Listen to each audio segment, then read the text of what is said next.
The cowboy made a different choice, and everything changed. The sky over Red Mesa Colony always looked too big, like it could swallow a man whole. The sun was pale and cold, hanging over the rust-colored plains. Wind dragged across the grass like a hand combing hair, and the old solar fences clicked as they drank light. Cal Hart rode alone. His mount was not a horse, not exactly. It was a ranch-bred steel mare, a four-legged ride machine built for dust, heat, and long miles. Its joints hissed softly. Its eyes were small sensors that blinked blue. Cal had raised it himself from spare parts and patience. He moved with the calm of someone who had learned not to waste anything, time, motion, words, or hope. The colony's main road was far behind him now. Out here there were only broken rocks, dry riverbeds, and the thin line of the horizon. Cal kept his hat low. His coat was patched. His boots were cracked. On his belt hung a tool pistol that could punch holes in metal or fire a cable line. On his shoulder sat a coil of rope and a battered radio. The radio crackled. "Rancher Hart," a voice said, sharp and official. "Do you copy?" Cal pressed the button. "Copy, go ahead." "This is Marshal Vance, Red Mesa Security. We got a situation on the North Trade Path. A caravan hit by raiders. Survivors are pinned. We need armed support." Cal's eyes narrowed. Raiders in these parts were common. Hungry men, desperate families, sometimes just thieves. But lately something else had started moving along the trade routes. Clean attacks, no witnesses, no tracks left behind. People whispered about ghost drones. Cal looked at the far ridge. The North Trade Path was 20 miles away. His ranch was the other direction. He could ignore it. Plenty of folks did. Marshal Vance spoke again, voice tense. "We're short. The patrol ship is down for repairs. Your name came up because you're closest." Cal's mouth tightened. That was a lie. The closest was the corporate outpost, Shalegate Station, with armed guards and drones, but Shalegate never helped without a contract. Cal exhaled slowly. "How many survivors?" "Unknown," Vance said. "At least 3 beacons. One might be a child tag." A child. Cal stared at the empty land. He thought of his own home, quiet rooms, a half-fixed roof, the smell of engine oil and dried hay. He thought of the last winter when the colony ran low on medicine and his neighbor's boy died because the corporate convoy refused to stop. He had lived with that memory like a stone in his pocket. "Send coordinates," Cal said. "Copy," Vance replied quickly, like he feared Cal would change his mind. "And Hart, be careful. We lost contact with 2 responders already." Cal ended the call. The steel mare turned as if it could read his thoughts. They moved north at a steady pace, the machine's legs eating distance while the wind bit at Cal's cheeks. As he rode, Cal's mind worked like a tool. Raiders usually chose easy targets. They hit, grabbed cargo, and ran. But the last few attacks were different. People were missing, vehicles were stripped clean, no bodies. That didn't smell like hunger, it smelled like purpose. After 2 hours, Cal reached a high ridge. From there he could see the trade path below, a long stretch of hardened dirt where tires had pressed the ground flat over years. Smoke rose in thin columns. A transport trailer sat sideways, one wheel blown out. 2 smaller vehicles were tipped on their sides like tossed toys. Cal stopped and watched. Something moved near the wrecks, shapes low to the ground, fast and smooth. Not people, machines, ghost drones. They were about the size of coyotes but built like knives. Their bodies were matte black, drinking in the light. Their heads were flat. Their legs ended in sharp claws that could climb steel or bite through plastic. They moved without sound, scanning, sniffing with sensors. Cal's jaw hardened. He remembered stories, old war tech from the last frontier conflict. Machines designed to hunt through dust storms and darkness. If those drones were here, someone had woken them up. Someone had control. Cal slid off the steel mare and crouched behind rock. He tapped his wrist screen. He had one small drone of his own, a simple ranch helper. Not built for fighting, but it could scout. He released it quietly. It rose like a beetle with wings, gliding low toward the wrecks.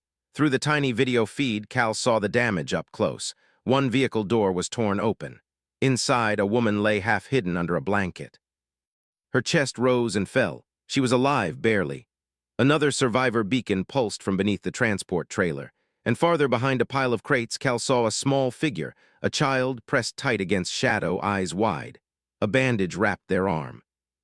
A ghost drone paused near the crates. It tilted its head, listening. The child held their breath. Cal's hand moved to his belt. He could shoot, but a loud shot might draw the others, and those drones were fast. He studied the scene. There were 4 drones that he could see. Maybe more. Their pattern was simple: circle, scan, return to the central wreck. They were guarding the cargo. No, not cargo, something else.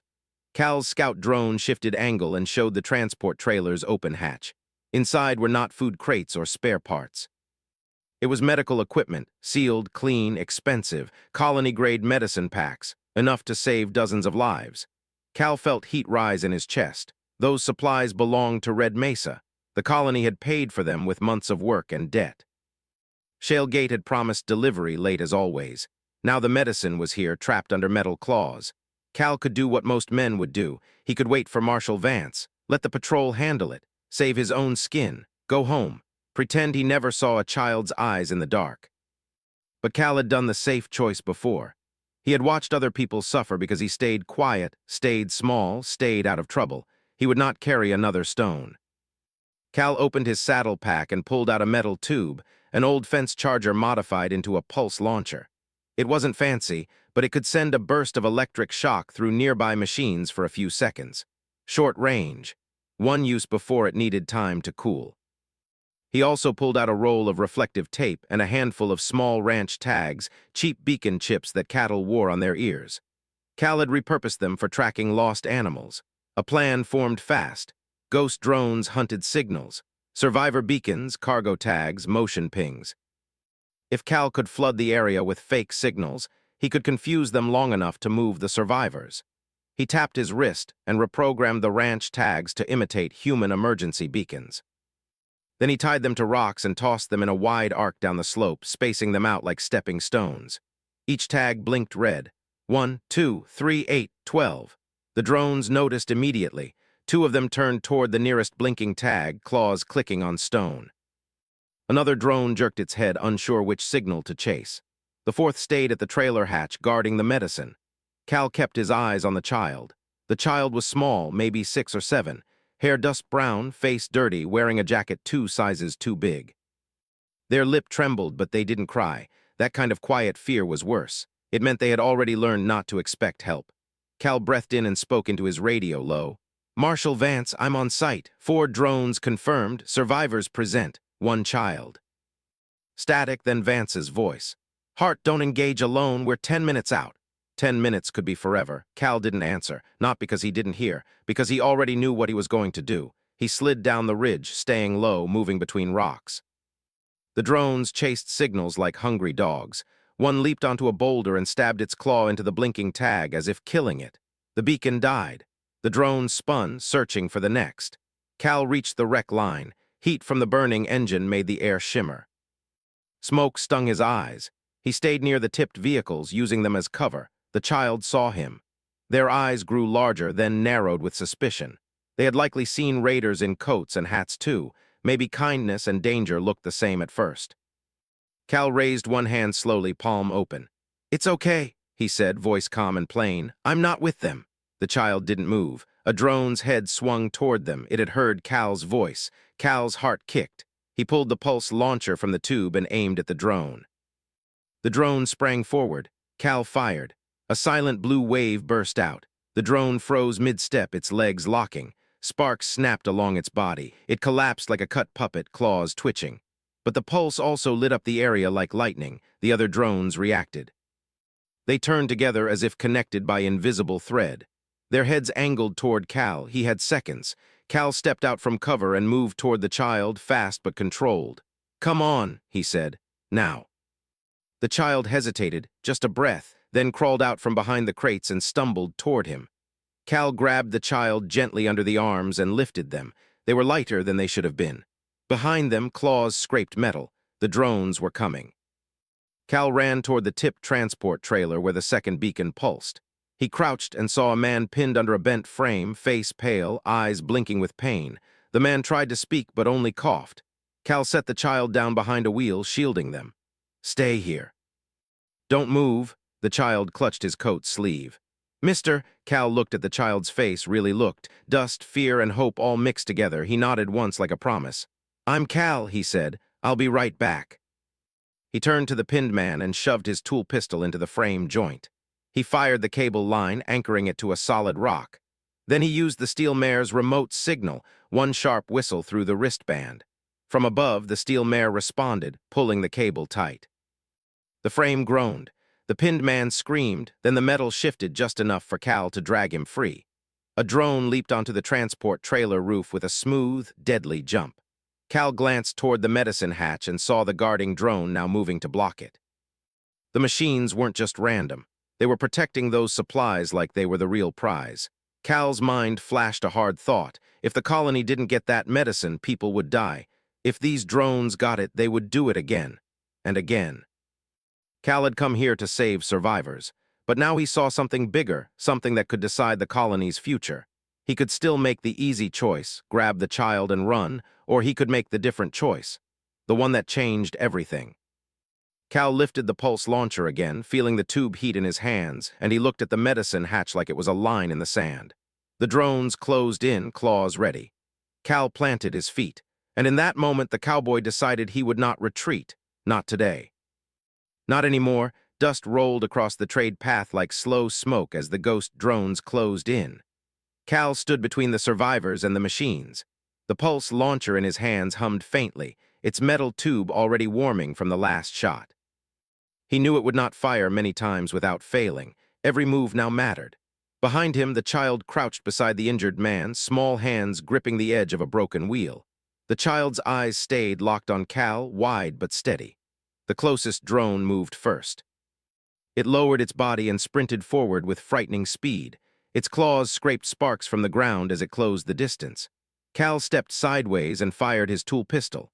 A cable shot out and wrapped around the drone's front leg. Cal yanked hard, pulling it off balance. The machine slammed into a crate, sending dust into the air. Two more drones circled wide, trying to flank him. Cal's thoughts stayed calm, slow, and clear. Panic would get him killed. He moved toward a stack of cargo boxes, using them as cover. He needed to separate the drones, not fight them all at once. He glanced toward the medicine trailer. The hatch still hung open, glowing faintly from inside lights. The last guarding drone stood there like a silent guard dog, waiting. These machines were protecting something valuable. Cal fired another ranch tag toward the far side of the wreckage. The fake beacon blinked red and rolled across the dirt. One drone turned instantly and chased it. Good. That left two coming for him. Cal waited until the nearest drone jumped. Then he rolled aside and slammed the pulse launcher against its side, releasing a short electric burst. Blue sparks crawled across the machine's frame. Its legs locked, freezing it mid-motion. The second drone changed direction sharply, adapting. Its sensors glowed brighter. Cal knew he could not win by strength alone. "Marshal Vance," he said into his radio, breath steady despite the danger. "Where are you?" 2 minutes, Vance replied. "Hold position." 2 minutes was still too long. Cal backed toward the child and the injured man. The child looked up at him. "Are we going to die?" The question was soft but direct. Cal shook his head once. "Not today." He turned and grabbed the injured man under the arms. The man groaned, barely conscious. Cal dragged him behind the tipped transport trailer, giving them some cover from the approaching drone. The steel mare appeared over the ridge, responding to Cal's whistle. Its metal legs clanked as it descended, sensors scanning. "Good girl," Cal muttered. The drone lunged again, faster this time. Cal pulled the pulse launcher up and fired another burst. The shock hit the ground just in front of the machine, creating a wave that forced it to stumble back. The launcher beeped a warning, cooldown needed. Cal cursed under his breath. He needed another plan. He turned his attention to the medicine trailer again. If the drones were protecting the supplies, then taking control of that cargo might change their behavior. Cal handed the child a small handheld beacon. "Hold this tight. If I say run, follow the steel mare. Understand?" The child nodded. Cal moved toward the trailer hatch, keeping low. The guarding drone noticed immediately and shifted into attack mode. Its body lowered, claws digging into the metal floor. Cal didn't slow down.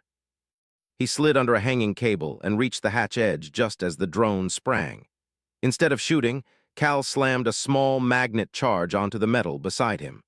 The charge activated, creating a burst of interference that scrambled nearby sensors for a few seconds. The drone froze midair, confused by the sudden signal noise. Cal used that moment to dive inside the trailer. The interior smelled of clean plastic and cold air. Rows of medical containers lined the walls, each sealed and labeled with colony tags. Antibiotics, surgical kits, emergency stabilizers, everything Red Mesa had been waiting for. A control panel blinked near the door. Cal scanned it quickly. The shipment included a security protocol, cargo lock tied to authorized ID tags. If activated, it could send a signal to nearby systems identifying ownership. Cal hesitated.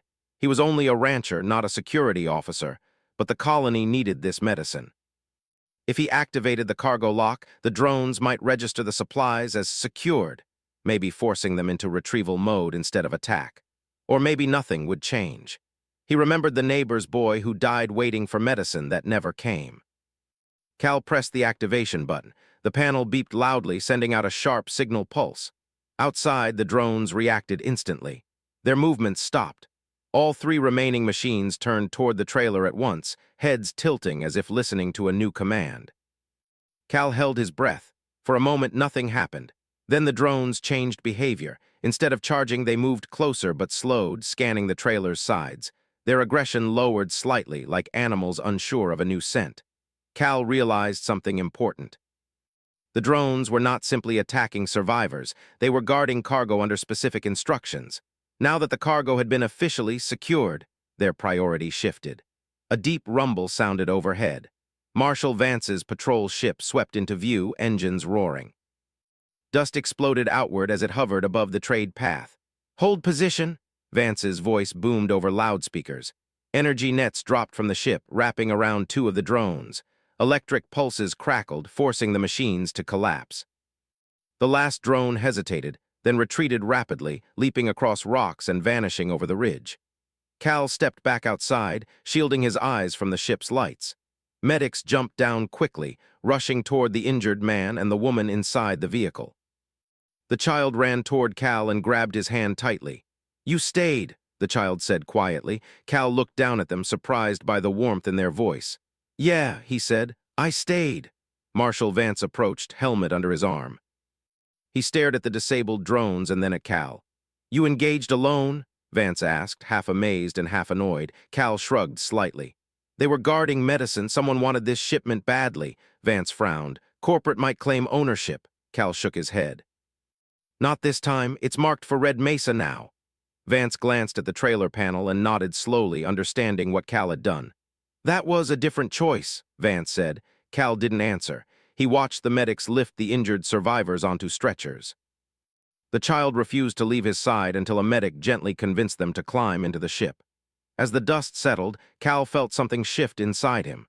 For years he had stayed quiet, stayed out of fights that weren't directly his. Today he stepped forward instead. And everything felt different. But deep down, he knew this was only the beginning.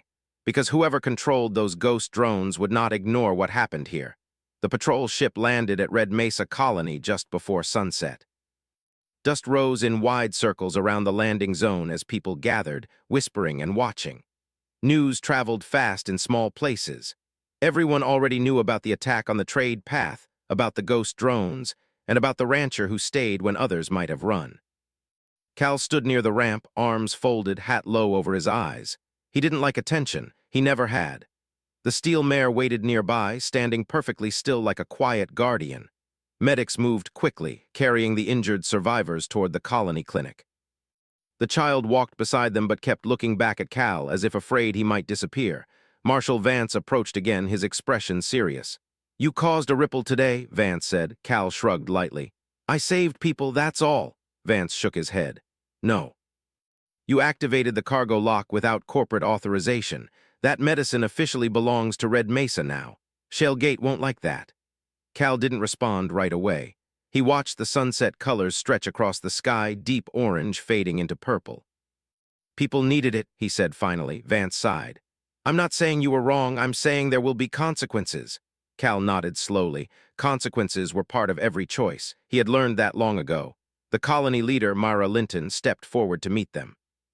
She was older, with silver hair tied back and eyes that missed nothing. "Rancher Hart," she said warmly, "you made a brave decision today." Cal shifted uncomfortably. "Just did what was needed." Mara smiled slightly. "Sometimes that is the bravest thing." She turned toward the trailer being unloaded. Workers carefully moved medical crates toward storage. Hope filled the air. People spoke with relief, some even laughing for the first time in weeks. "This shipment will save lives," Mara continued quietly. "You changed more than one moment out there." Cal felt a strange weight in his chest, pride mixed with worry. He didn't want to become a hero. Heroes got noticed, and noticed people became targets. As if summoned by the thought, a loud engine roared from above. A sleek black shuttle descended toward the colony. Its design was sharp and clean, very different from the worn ships used by locals. A corporate logo gleamed on its side, Shale Gate. The crowd grew silent. The shuttle landed smoothly and its ramp lowered. Three figures stepped out wearing polished coats and mirrored visors. Their leader walked forward with calm confidence, hands clasped behind his back. "My name is Director Hale," he announced. "I represent Shale Gate Industries." Mara crossed her arms. "You're late." "The shipment arrived hours ago." Hale smiled faintly. "And we appreciate your assistance in securing it." His gaze shifted toward Cal. "And you must be Rancher Hart." Cal met his eyes but said nothing. Hale's smile didn't reach his eyes. "Your actions were unexpected. Activating cargo security protocols without corporate authority is a serious matter." "The medicine was under attack," Cal replied calmly. "People were hurt." Hale nodded slowly. "Yes, yes, and we thank you for preventing further loss. However, ownership of that cargo is under corporate jurisdiction." Myra stepped forward immediately.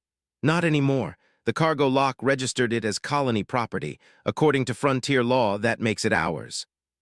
Hale's expression tightened slightly, though his voice remained smooth. "Frontier law can be flexible."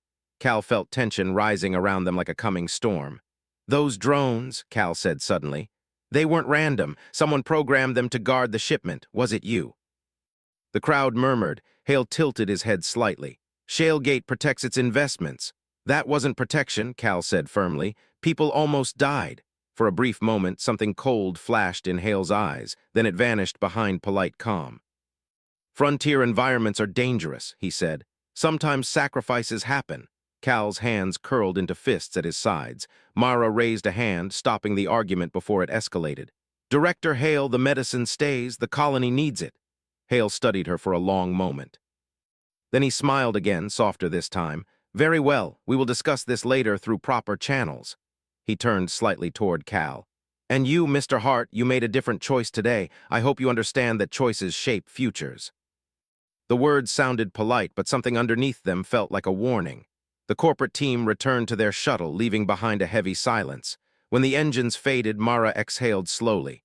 "That man is trouble." Cal nodded. He had felt it too. Night settled over Red Mesa. Lights flickered on across the colony like stars brought down to Earth. Cal walked toward the clinic building, unsure why his feet carried him there. Inside, the child sat on a bed, wrapped in a clean blanket. A medic checked their arm carefully. The child's face brightened when they saw Cal. "You came back," they said. "I said I would," Cal replied gently. The medic smiled. "They keep asking about you." Cal leaned against the wall, unsure what to say. He wasn't used to children looking at him like he was something special. "What's your name?" he asked finally. "Lena," the child said. "Nice to meet you, Lena." She hesitated, then asked quietly, "Are you going to leave?" Cal paused. He had planned to return to his ranch as soon as things settled.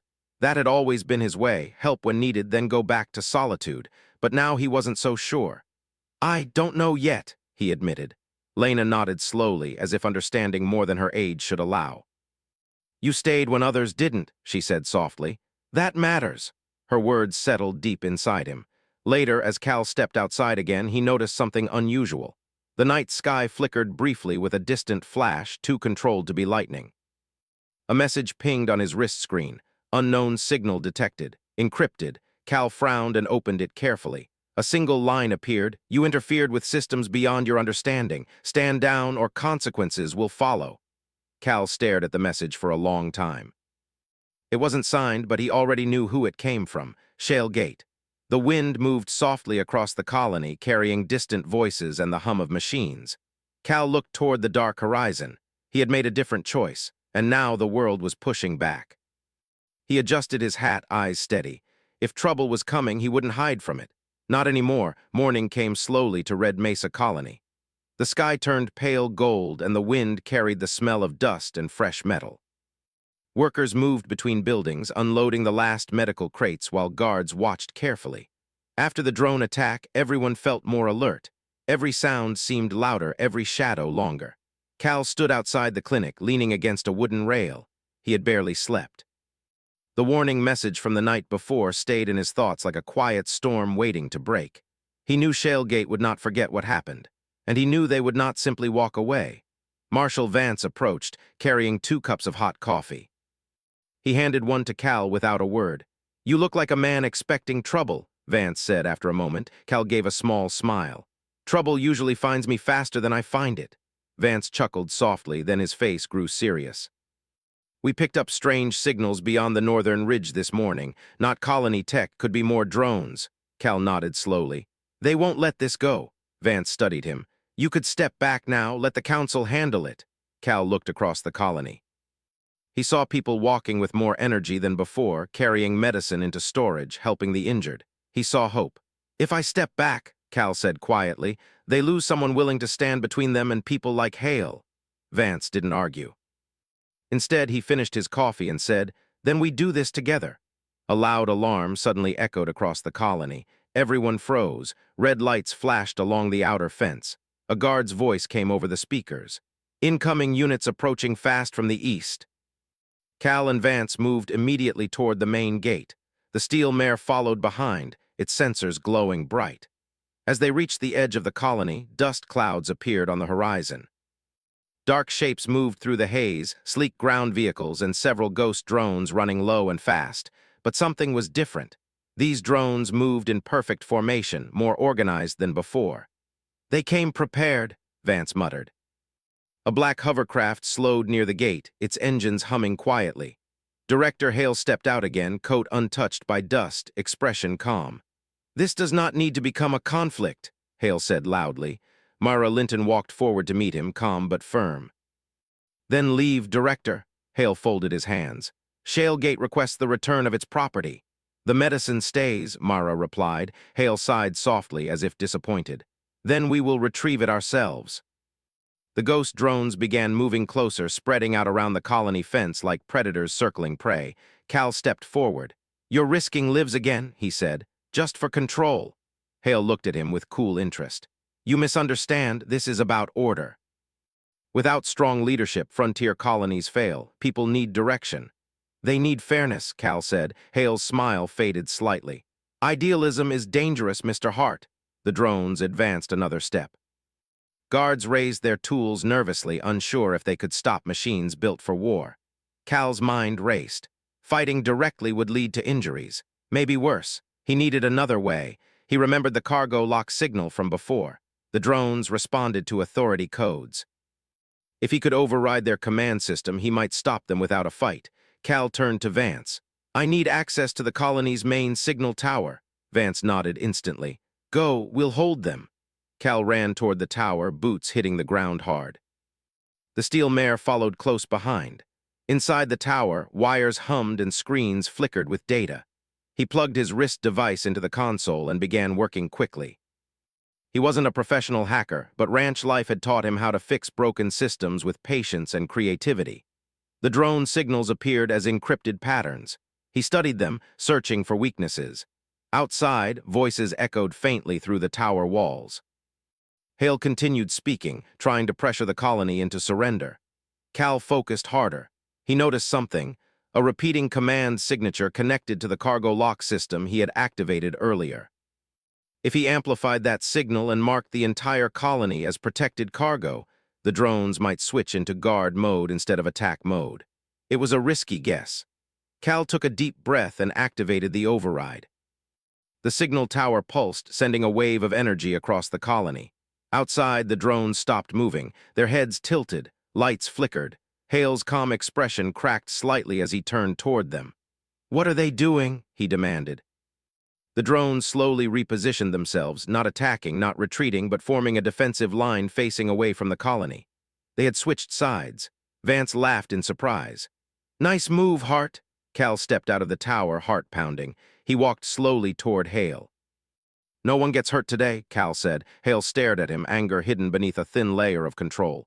"You think this changes anything? Shalegate has influence far beyond this colony." "Maybe," Cal said calmly. "But today people chose something different." Myra stepped forward beside him. The guard stood taller now, confidence returning. Hale looked around, realizing he had lost control of the situation. Finally, he nodded once. "Very well, for now we withdraw." The hovercraft lifted into the air, and the remaining vehicles turned away. The ghost drone stayed still for a moment longer before powering down completely. Silence settled over Red Mesa. Then people began cheering. Not loud or wild, but deep, relieved sounds from people who had expected fear and instead found victory. Cal stood quietly while others celebrated. He didn't feel like a hero. He felt like a man who had finally chosen a path he believed in. Lena ran toward him and hugged him tightly around the waist. "You saved us," she said. Cal smiled softly and placed a hand on her head. "We saved each other," he replied. Later that evening, as the sun dipped below the horizon, Cal sat on a wooden fence outside the colony. The sky burned orange and red. The wind felt calmer, softer. Myra approached and sat beside him. "You could leave now," she said gently. "Go back to your ranch." Cal thought about it. The quiet life he had always known waited for him. No politics, no battles. But things had changed. He looked at the colony lights turning on one by one, at people walking freely without fear. "I made a different choice," he said slowly.